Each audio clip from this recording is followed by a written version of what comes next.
and amen.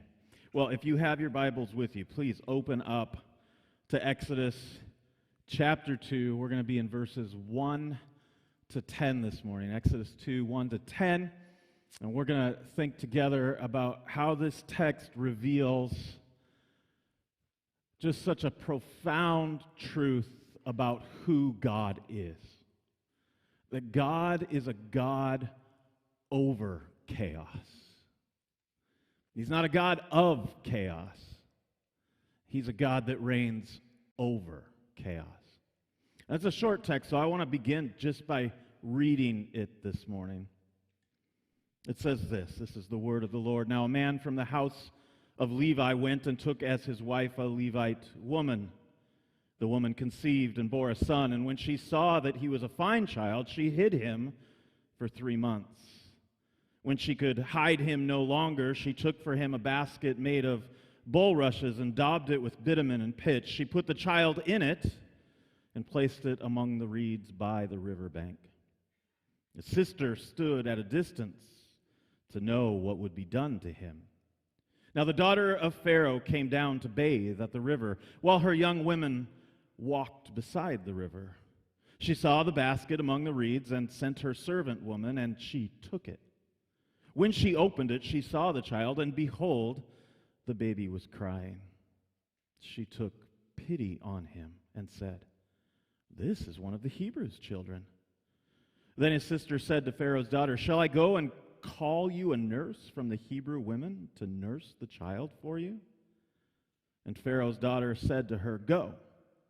So the girl went and called the child's mother, and Pharaoh's daughter said to her, "Take this child away and nurse him for me, and I will give you your wages." So the woman took the child and nursed him, and when the child grew older, she brought him to Pharaoh's daughter, and he became her son. She named him Moses, because, she said, I drew him out of the water.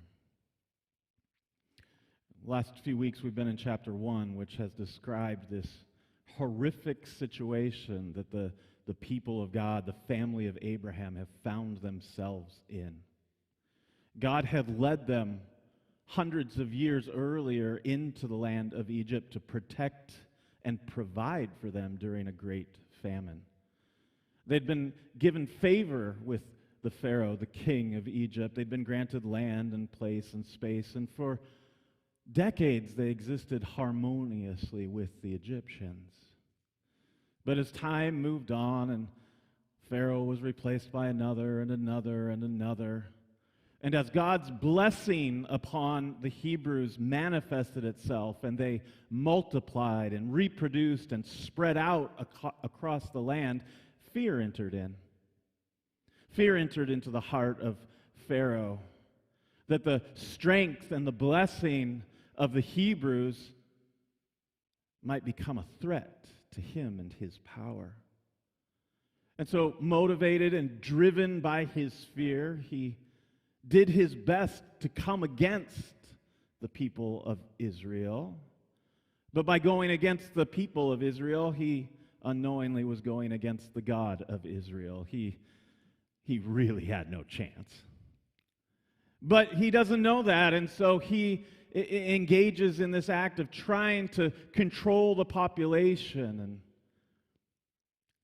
eventually he enacts a program of genocide, calling for every young male child to be cast into the Nile River. There's so much pain and grief in that chapter. There's so much chaos. You know, as we walked through the book of Genesis, we saw that a big part of who God is and what God does in this world is take chaos and bring order out of it. We begin to see that once again take shape in this text this morning. So let's begin again in verse 1. It says, "Now a man from the house of Levi went and took as his wife a Levite woman." It's interesting how this text is scripted. I find it really important and intriguing in these opening chapters who gets named and who doesn't. It reveals kind of who we're supposed to put our focus and attention on. Now, we learn from later in Scripture that Moses' father was named Amram and his mother was named Jochebed. But in this text, their names aren't given because it's not the point. What is given is that both of them are descendants of Levi. And what's happening is important. We've seen how Exodus is constantly pointing us back to what happened in the prologue that we call Genesis. But the author is also constantly pointing us forward to what's going to come ahead. And this little deal, this detail is setting us up for the development of Israel as a nation. And when God covenants with the people at Mount Sinai, it's the tribe of Levi, the descendants of Levi, that are set apart and consecrated as holy to be God's priests and judges. They are the spiritual leaders of the nation of Israel. And so already in this verse, which it might be easy to read this as a throwaway verse. Okay, this guy married this woman, and they're both from Levi. It's like, no. The author wants you to understand, I'm introducing to you a character, and what you need to know is like, he's not a little bit a Levite. Like he's fully a Levite. He's got a Levite father and a Levite mother. There's been a lot of generations, so there's nothing weird here, all right? So the text is preparing us. This child that's going to be introduced is going to have priestly and prophetic authority and power. It says, the woman conceived and bore a child, a son. And when she saw that he was a fine child, she hid him for 3 months. I've yet to meet a woman that goes through the pain of labor and doesn't think that her child is a fine child. Right? The rest of us might not be so sure sometimes, but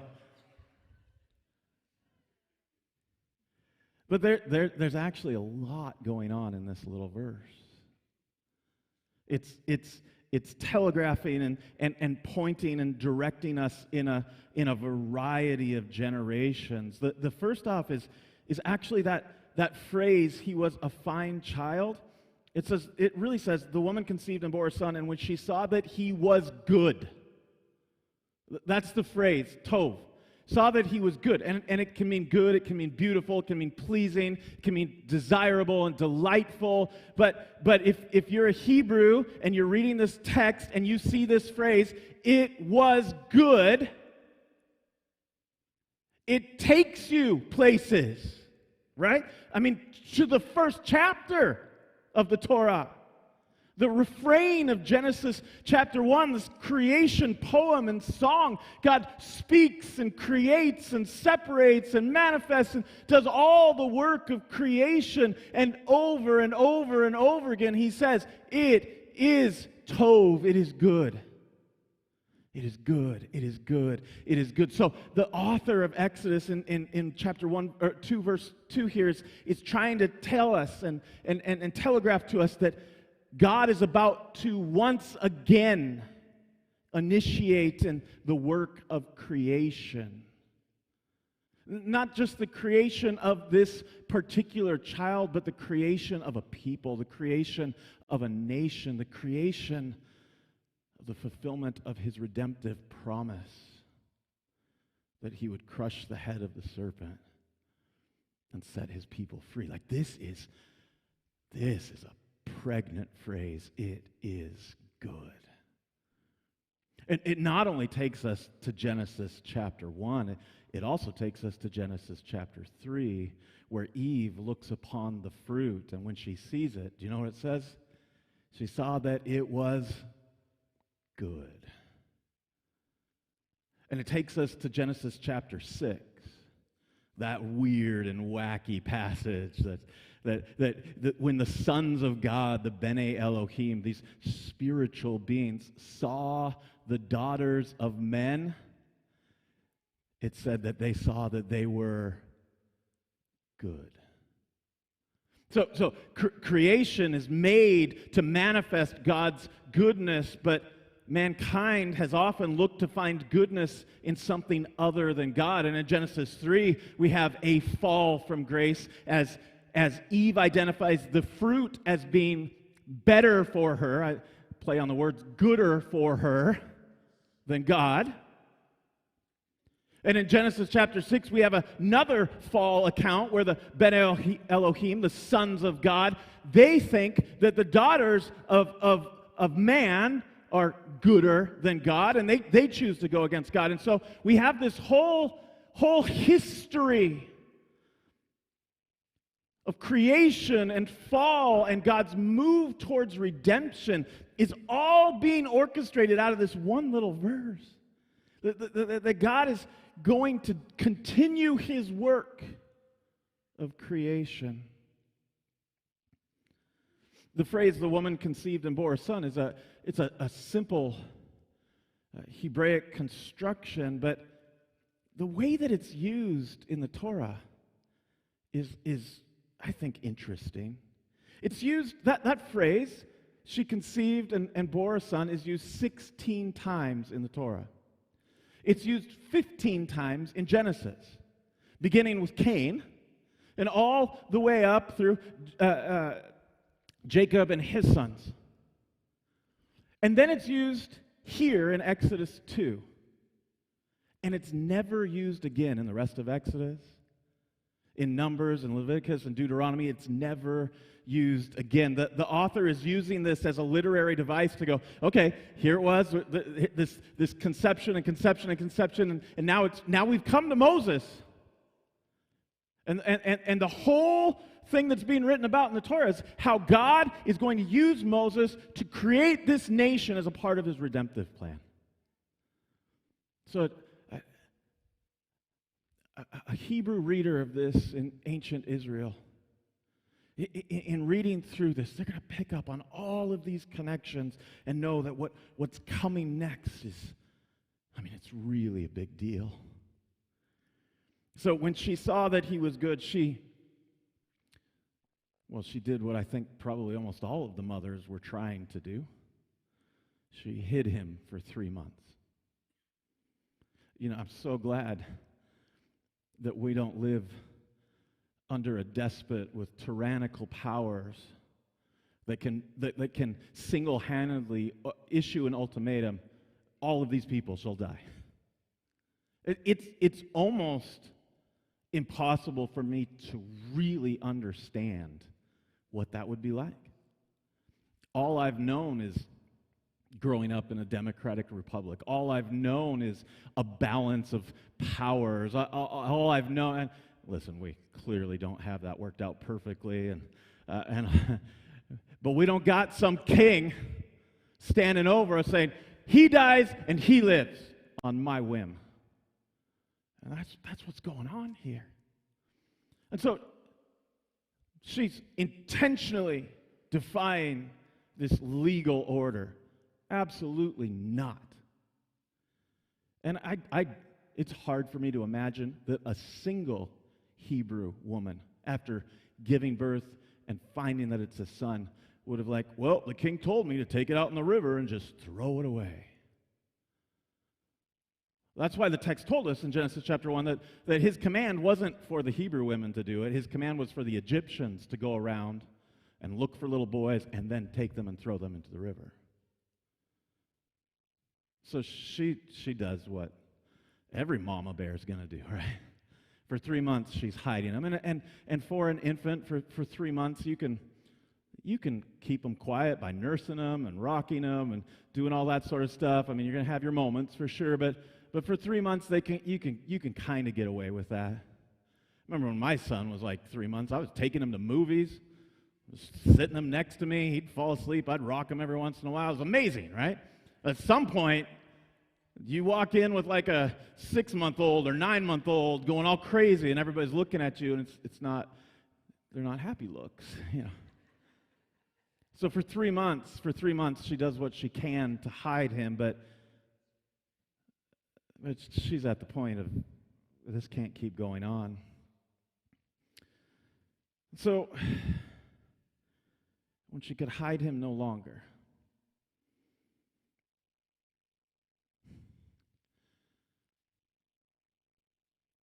I can't even imagine what she's going through. Well, Moses' father Amram, I can't even imagine what they're going through. They love their son, and they're powerless to protect him. Well, they could hide him no longer, so she takes a basket made of bulrushes of reeds and daubed it with bitumen and pitch. She put the child in it and placed it among the reeds by the riverbank. In Egypt, wood was actually scarce and very valuable. So almost all of Egyptian furniture was made out of reeds and these kind of materials that were easily accessible in the delta of the Nile. And so this is not uncommon. She might have taken something that she actually had already, a basket, and she wants to make him as safe as possible. So she seals it up with this bitumen and pitch, and she places it in the river. And it says she places it among the reeds by the river bank. So she doesn't take it and like throw it out into the middle of this raging torrent, this crocodile-infested raging torrent, by the way. There's many kind of outlets and little tributaries and little eddies along the Nile, and there's these reed kind of masses and pits, and so there is where she places him. And I think it's natural and maybe easy to read this like this was one day, like she put him in there one day.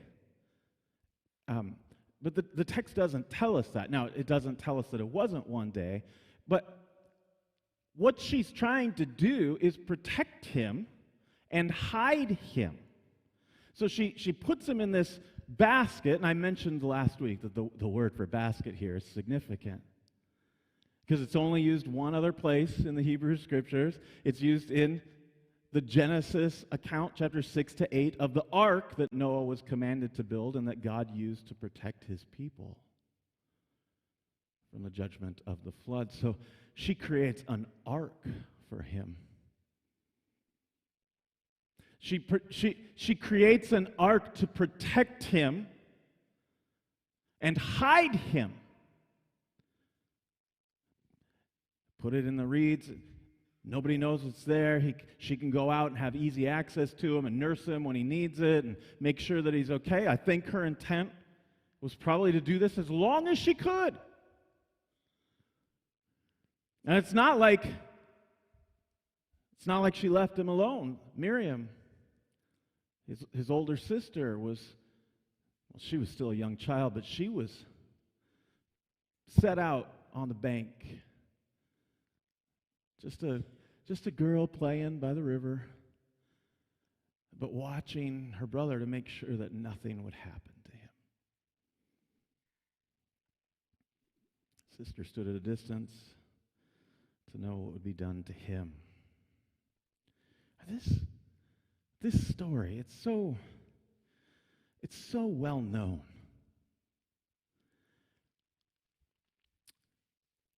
And part of what I want to do in this series on Exodus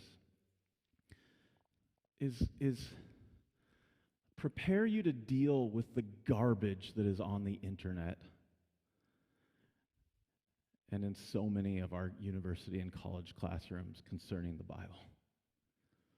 If you get on to the internet and you Google the birth of Moses, you're going to find all sorts of stuff. But one of the things that's going to come to the top is that that this story of Moses being placed in a basket, well, that didn't really happen, but the author of Exodus actually ripped it off from the story of Sargon.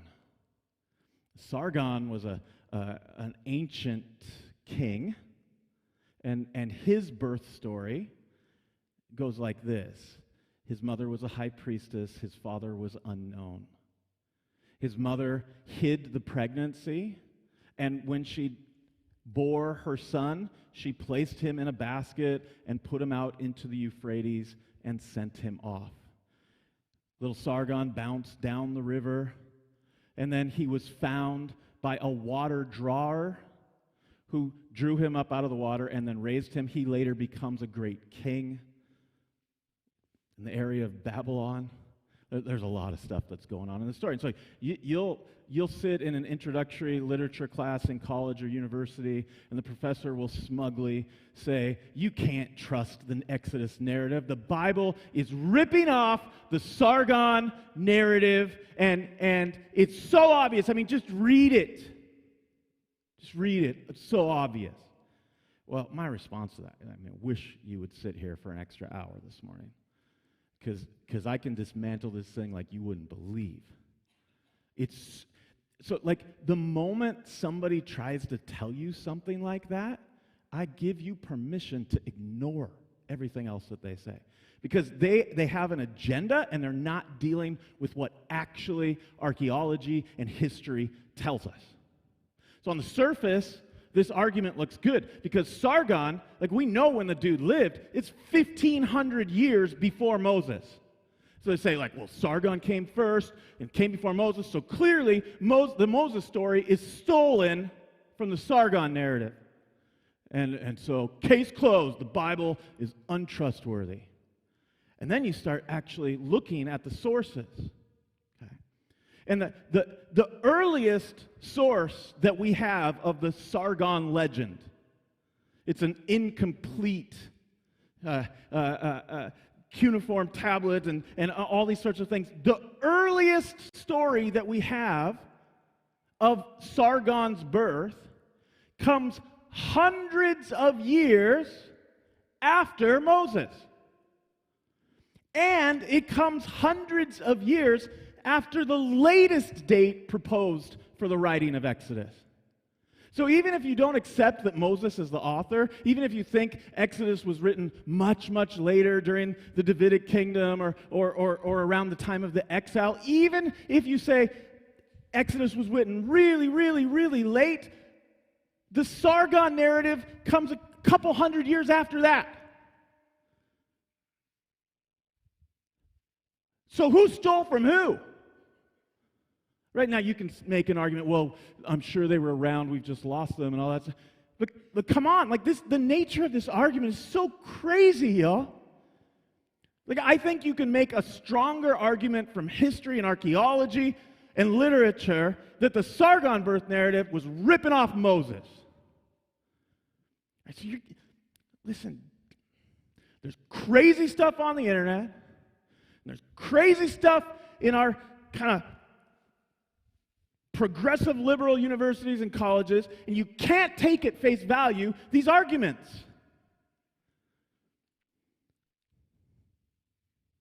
I'll get off my soapbox.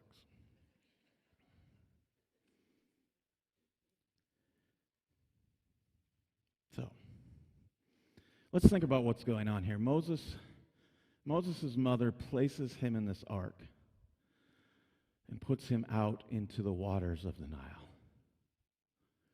You know, we think textually and biblically about this story. Water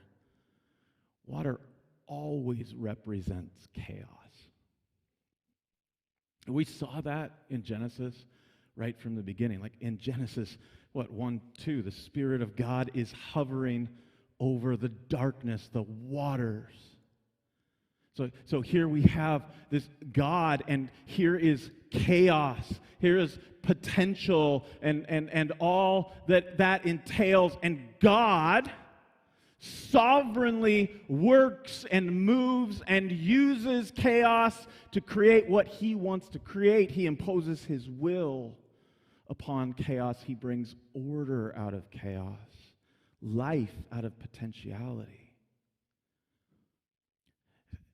Water represents this idea of chaos and potential. That it represents that which is greater than us, that which we cannot control,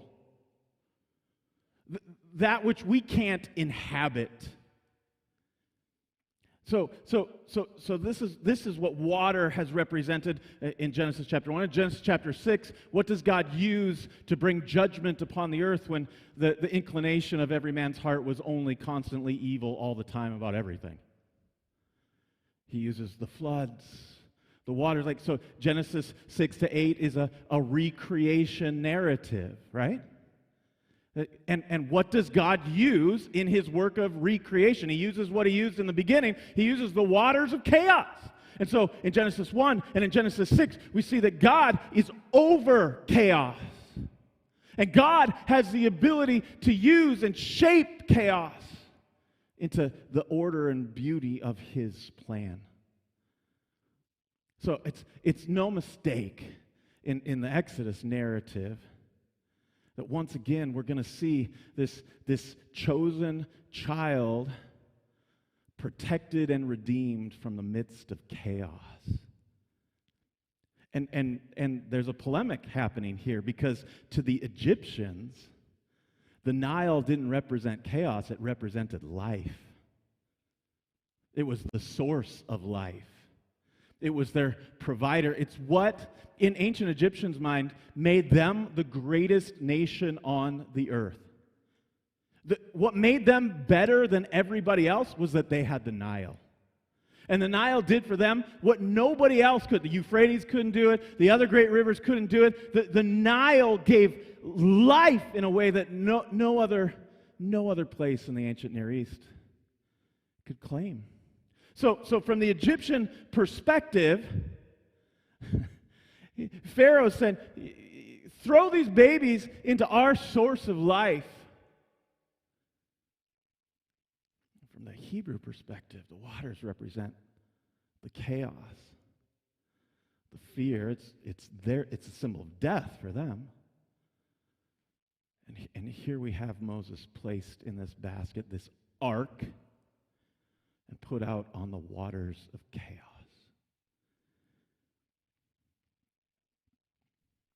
The daughter of Pharaoh came down to bathe at the river.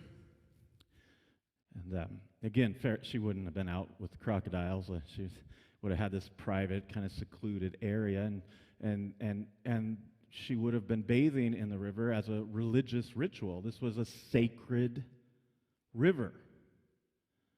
And so she comes down. She's got her women with her handmaids, and they stay on the shore. They're watching to make sure nobody's around, and that Pharaoh's daughter is safe, and so she's bathing in the river, and her young women walk beside the river, and she sees the basket among the reeds and sent her servant woman, and she took it. So here she is. She's bathing, and so she's kind of out in the water. I'm sure when they placed it among the reeds, they put it in a place that from the shore it couldn't be seen. It wouldn't be a good hiding spot if they didn't, right? So they've got it, and from the shore nobody can see it.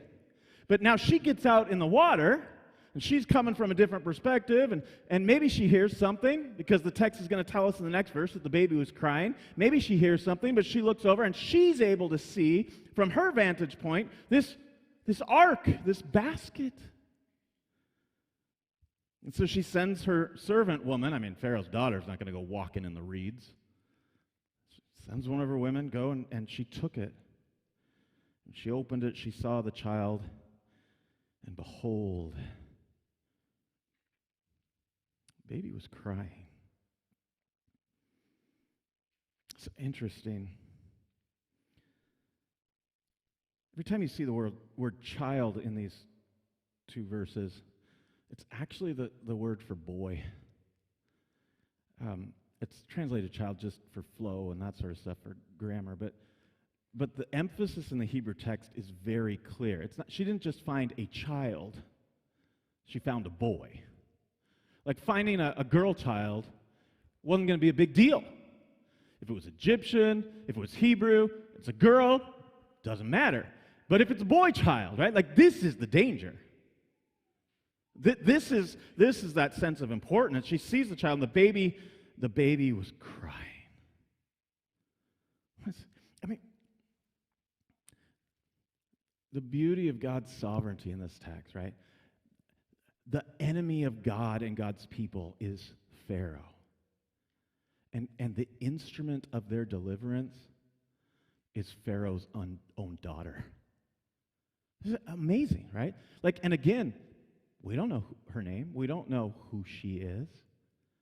But what we do know about her is unbelievable. She's the antithesis of her father. Her father is fearful and petty and cruel and a monster. Like a monster. Who else orders the death of infants? But his daughter, she takes a look upon this child, and she knows he's a Hebrew boy immediately. The way he's dressed, the difference in maybe color and all these sorts of things. Like she knows that like this is one of the, that's what she's, this is one of the Hebrew boys. But she doesn't follow in her father's footsteps and go, all right, throw him into the river. Like I mentioned last week, like Pharaoh's obsession and his genocidal rage is enacted upon the men, and he dismisses the women as insignificant. But in chapter 1, these two Hebrew midwives, they thwart his plan and save God's people. And in chapter 2, it's Moses' mom puts him in the ark, and it's Moses' sister is watching from the side, and it's Pharaoh's daughter that enacts his redemption and protection. And so when you're sitting in that university class or reading something stupid on the internet, and they say, the Bible hates women, and da-da-da, come on now.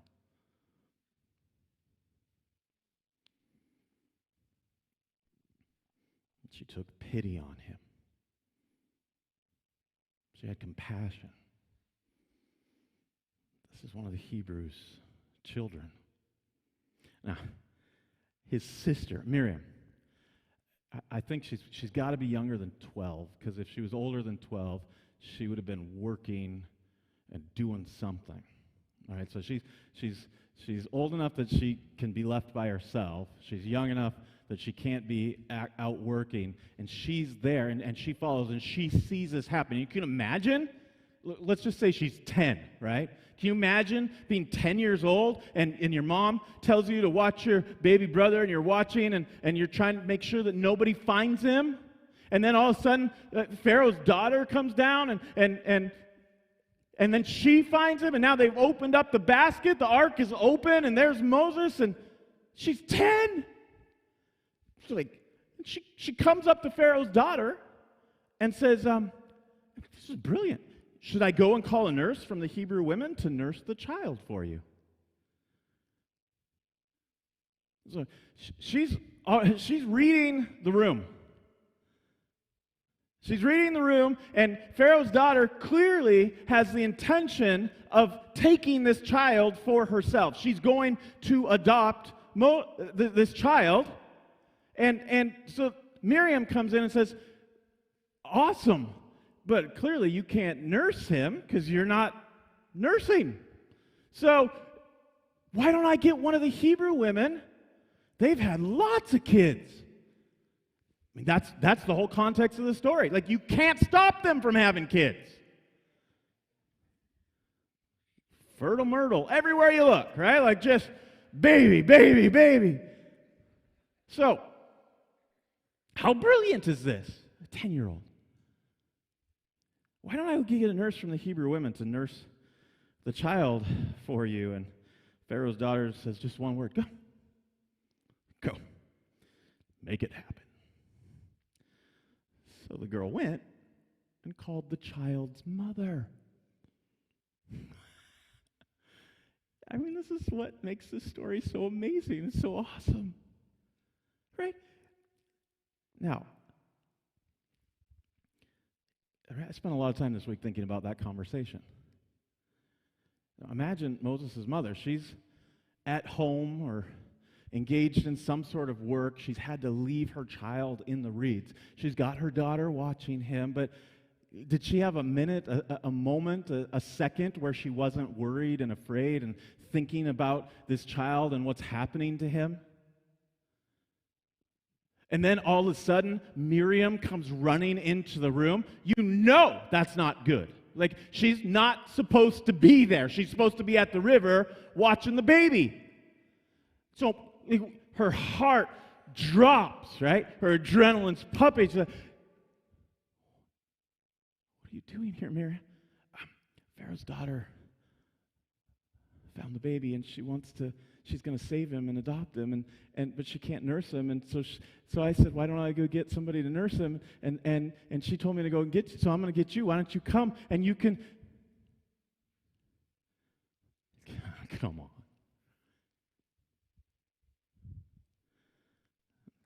So she comes. I mean,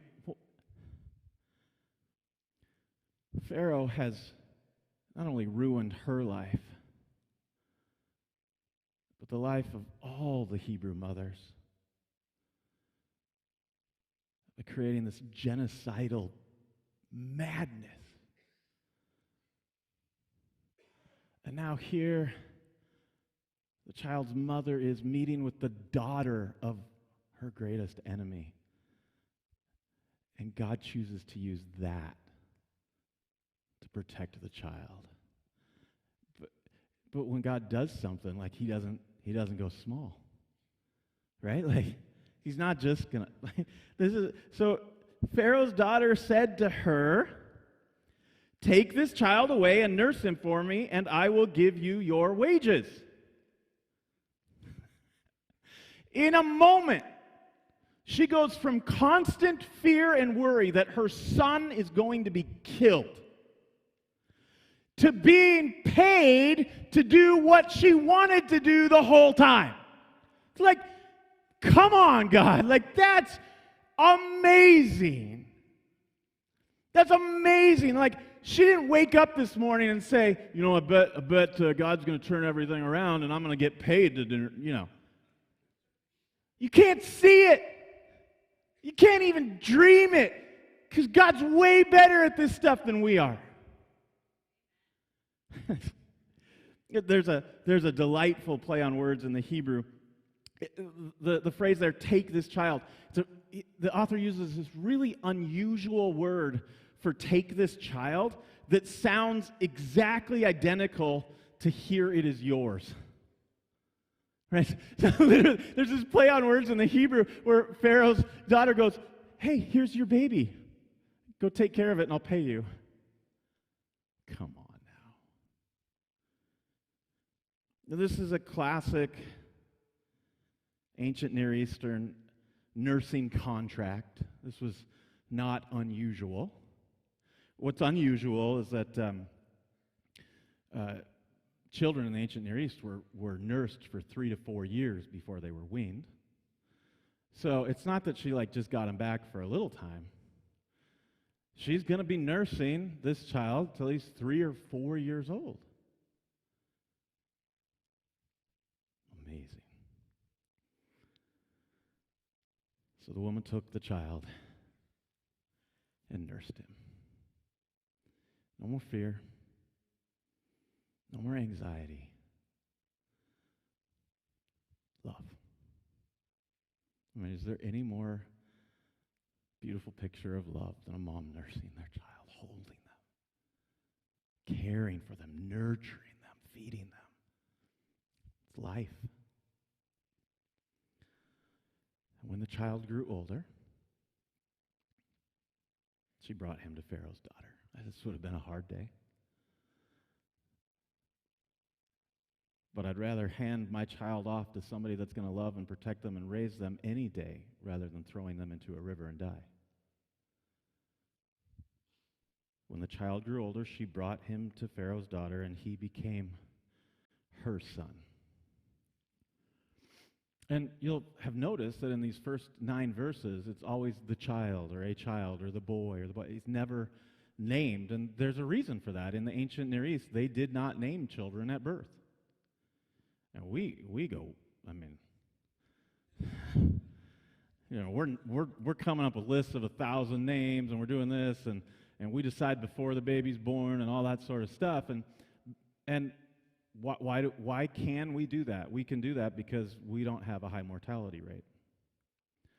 But in the ancient world, the infant mortality rate was unbelievably high. And so generally a child's not named until he's been weaned and you know that he's going to make it. Just wrap your head around that for a sec. And so she named him Moses.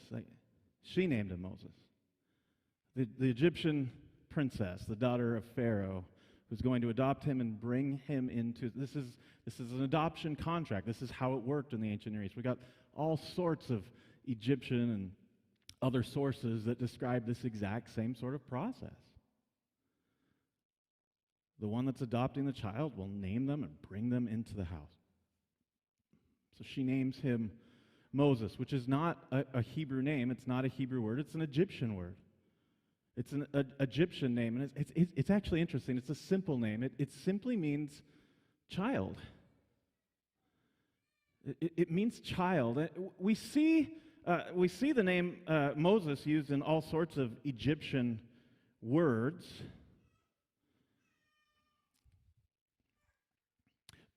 Usually in connection to a god. So you'll have a king named Ra-Mos or Ramses. It means what? Child of Ra. Son of Ra. So she adopts him and she names him child. It's not, who's he the child of? I don't know. I grabbed him out of the river. Right? Like, he's a child. He's my child now, but he's just the child. But there's something else. There's just another level here of beauty. She says, she named him Moses because I drew him out of the water. So the Egyptian word for child, Moses, sounds really identical to the Hebrew word for drew out of the water.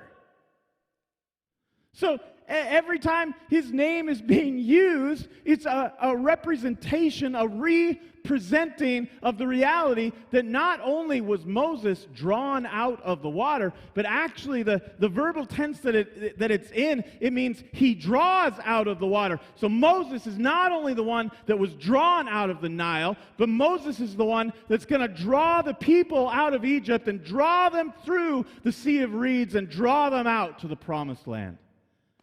And she's just like, I'm going to name him child. And God's like, cool, I got you. Like, if you think the Bible is boring, I want to say shame on you, but how sad for you. It's the opposite of boring. It's so beautiful. And the God that it reveals is infinitely more beautiful. The God who uses chaos to demonstrate his supremacy and sovereignty over all, and to do it with such beauty and grace and irony.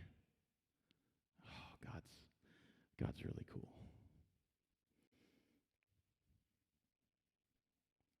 So now we know him as Moses, this one drawn out and the one who draws out. And that term, that Hebrew verb and phrase, it just keeps popping up over and over and over again, not only in Exodus, but throughout the rest of the Hebrew Scriptures. And one of my favorites, it's long been one of my favorite psalms, uses this word. And it's interesting because this psalm is not only in the book of Psalms, but it shows up in 2 Samuel because it's one of David's psalms that he wrote right after he was delivered from Saul. And I'm going to read 19 verses of this to you, and I just want you to let it wash over you and think about David now, who has been chased for 40 years or 18 years, and his life has been on the line, and now God has delivered him from Saul and from all of his enemies. And so he begins by talking about how God does this. But I want you to listen for and look for the transition in it, because as he begins to talk about God as deliverer, all of a sudden he starts talking about stuff that didn't really happen to him, but it really clearly happened to Moses and to the Israelites. And because he sees himself as a part of that story is not Moses' story, it's his story. And if he's going to talk about God's delivering, how can he talk about God's deliverance without talking about the Exodus? So, anyway, I'm giving it all away. Listen to the text. I love you, O Lord, my strength. I love you, Yahweh, my strength. The Lord is my rock and my fortress and my deliverer, my God, my rock in whom I take refuge, my shield and the horn of my salvation, my stronghold. It's like he opened up a thesaurus. And he's like, how many words can I call upon the Lord who is worthy to be praised, and I am saved from my enemies. The cords of death encompassed me. The torrents of destruction assailed me. The cords of Sheol entangled me. The snares of death confronted me. So this is chaos language. David was faced with enemies that were far more powerful than him. He's thrust into the midst of chaos. And he has the integrity and the honesty to do what all of us should do, is admit that it's too much for us. He says, in my distress I called upon the Lord, and to my God I cried for help. From his temple he heard my voice, and my cry to him reached his ears. Then the earth reeled and rocked. The foundations also of the mountains trembled and quaked because he was angry. Now he's, and this is poetic psalm, song imagery, right? So like you read the story of David's deliverance, there was no shaking of mountains. That stuff didn't exactly happen, but he's a warrior poet, right? He's writing and he's describing it, but all of a sudden he's describing what happened to him in the context of what God has always done with his people. So it says, smoke went up from his nostrils and devouring fire from his mouth, and glowing coals flamed forth from him, and he bowed the heavens and came down. Thick darkness was under his feet. If you haven't read ahead in Exodus, you're not going to catch up onto some of this, but it's all there. And then he says, he rode on a cherub and flew. He came swiftly on the wings of the wind. He made darkness his covering, his canopy around him, thick clouds dark with water. Out of the brightness before him, hailstones and coals of fire broke through his clouds. The Lord thundered in the heavens, and the Most High uttered his voice, hailstones and coals of fire. He sent out his arrows and scattered them. He flashed forth lightnings and routed them. And the channels of the sea were seen, and the foundations of the world were laid bare at your rebuke, O Lord, at the blast of breath from your nostrils. So God's not even working hard. Right? Like he uses all this imagery, right, of God's power being enacted and used on behalf of his people. And it's the most powerful, descriptive language available to him. Right? There's nothing in the ancient Near Eastern context, there's nothing more powerful than nature, the lightning and thunder and floods and earthquakes and all of it. Like, and he uses this of God, and he's like, yeah, and God does it by going,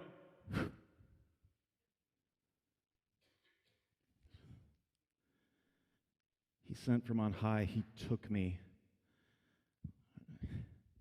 and he drew me out of many waters. That's what God does. That's what God does for his people. He did it for Moses. He did it for David. And oh, praise God, he does it for you and me.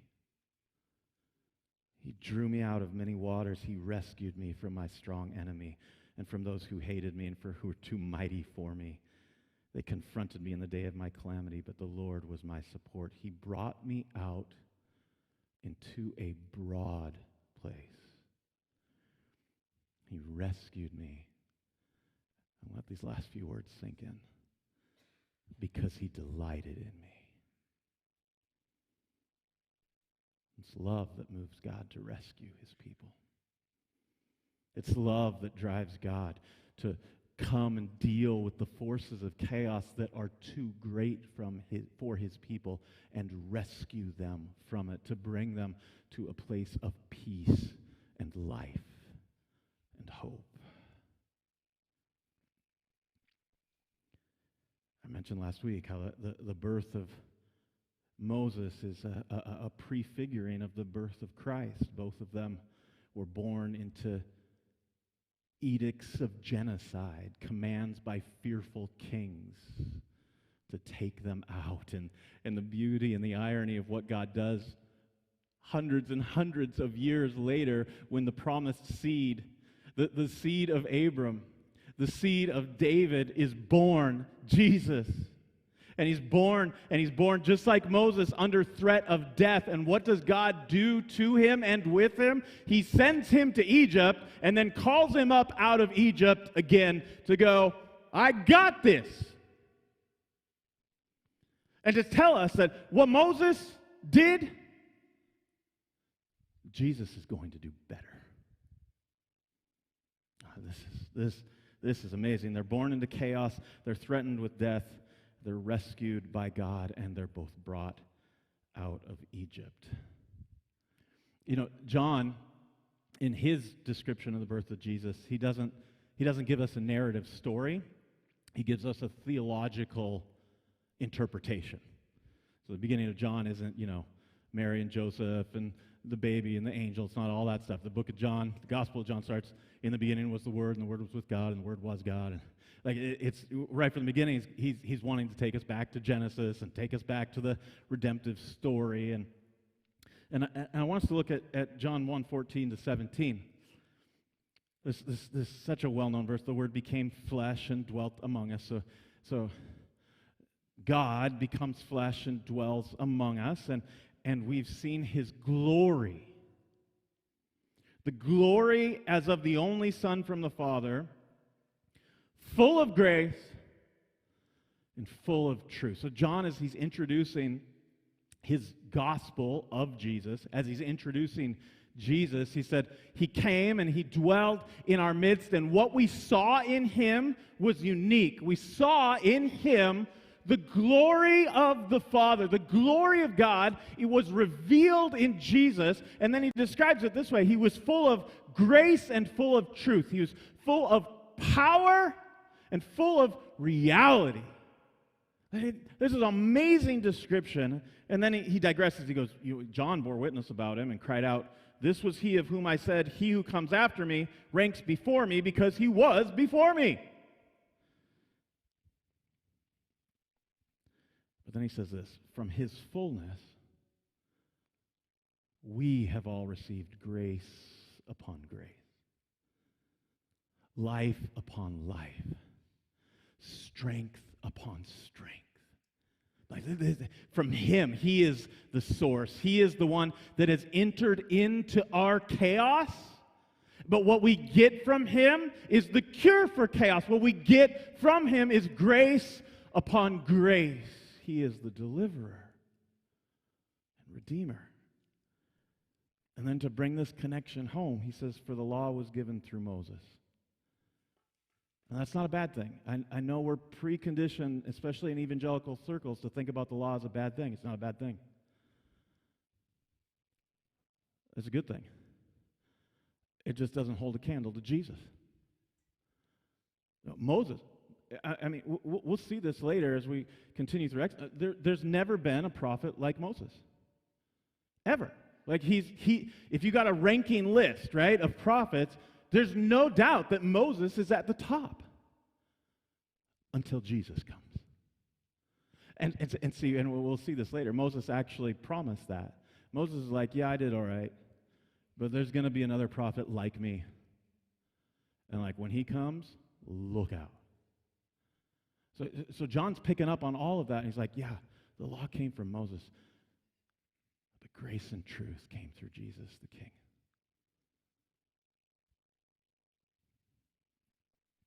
Jesus is the second and greater Moses. Jesus draws us out of the chaos of sin and death. and places us in his kingdom, his broad place of love and order. Jesus is God over chaos. And that's the good news of the gospel of Jesus the King. Let me close with a text from Romans chapter 5 as we prepare ourselves for communion. It says this, through him, through Jesus the King,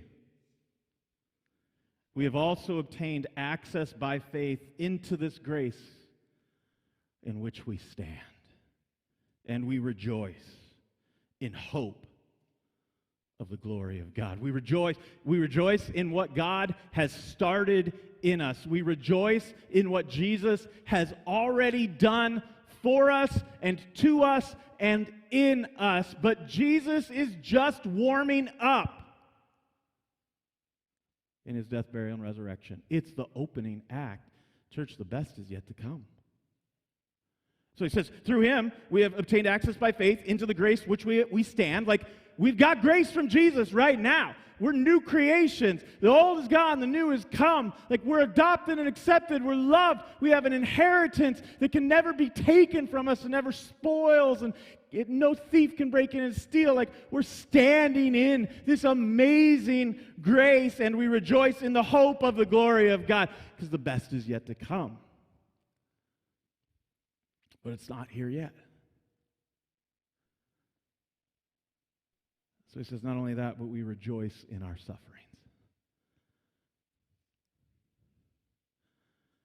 We rejoice in our sufferings. Why? Because we love the sufferings? No. We rejoice in our sufferings, knowing that suffering produces endurance, and endurance produces character, and character produces hope. We rejoice in our sufferings because when we enter into suffering, we're joining the club with Abram and Isaac and Joseph and Moses and David and everyone who is called upon the name of the Lord in their moment of distress. We're walking in the footsteps of the patriarchs and fathers who showed us what faith looks like. And so our sufferings are our opportunity to put our hope in the God that is bigger than our sufferings.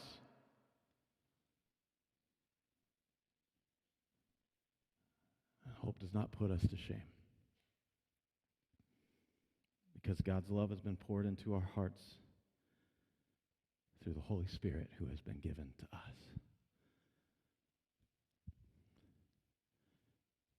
Oh, how I love Jesus,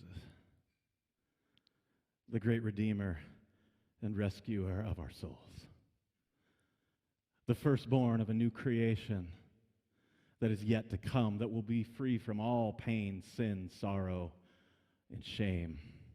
The new creation that will once again be truly tov, good, forever and ever and ever. Amen. Until that day, may the Lord find us faithful. Amen.